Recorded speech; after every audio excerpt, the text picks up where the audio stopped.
নতুন করে প্রদেশ কংগ্রেস কমিটি ঢেলে সাজানোর দায়িত্ব এখন সর্বভারতীয় সভাপতির হাতে।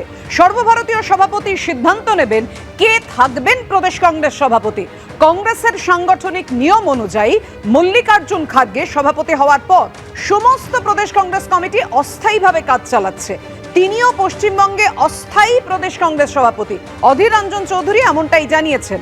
বৈঠকে উপস্থিত অধিকাংশ কংগ্রেস নেতাই অধীর রঞ্জন চৌধুরীর সমর্থনে সওয়াল করেছেন। কথা বলবো, আমাদের সঙ্গে রয়েছেন আমাদের প্রতিনিধি উজ্জ্বল মুখোপাধ্যায়। সরাসরি কথা বলবো উজ্জ্বলের সঙ্গে। উজ্জ্বল, তাহলে বিকেল 4টে যে পরবর্তী বৈঠক রয়েছে সেখানেই কি প্রদেশ কংগ্রেস সভাপতি কে হবেন সেটাই সিদ্ধান্ত নেওয়া হবে? না দেখো, তার সম্ভাবনা কিন্তু কার্যত অনেকটাই কম। তার কারণ হচ্ছে যে এই বিষয়ে আমরা দেখেছি অতীতে যে সর্বভারতীয় যিনি সভাপতি থাকেন তার উপরই কিন্তু দায়িত্ব থাকে যে প্রদেশ কংগ্রেসের সভাপতি কে হবেন সেই ব্যাপারে চূড়ান্ত সিদ্ধান্ত নেওয়া। শুধু তাই না, যে কোনো ক্ষেত্রে যে কোনো সিদ্ধান্ত তিনি কিন্তু গ্রহণ করতে পারেন। আজকে আনুষ্ঠানিকভাবে এই বৈঠক থেকে, কংগ্রেসের যে বৈঠক ছিল সেখান থেকে দুটো সিদ্ধান্ত তারা গ্রহণ করেছেন। এক, রাহুল গান্ধী বিরোধী দলনেতা হোক তারা চান, এই মর্মে একটি সিদ্ধান্ত তারা নিয়েছেন।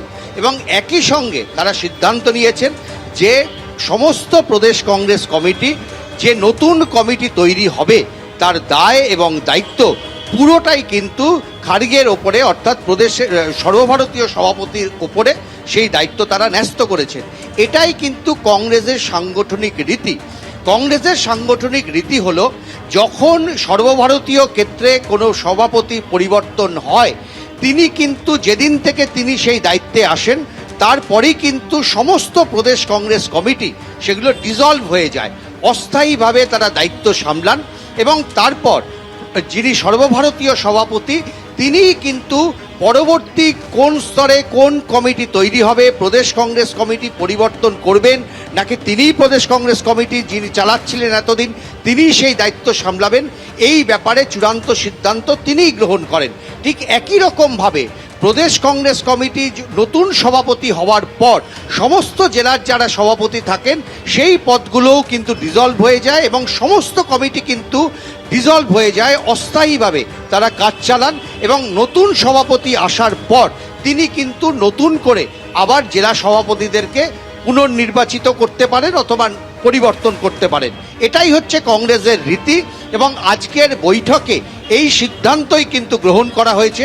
অধীর চৌধুরী খুব স্পষ্টভাবে জানিয়েছেন, তার কাছে আমরা জানতে চেয়েছিলাম যে আপনি পদত্যাগ করেছেন কিনা, আপনি সভাপতির দায়িত্ব ছেড়ে দিচ্ছেন কিনা।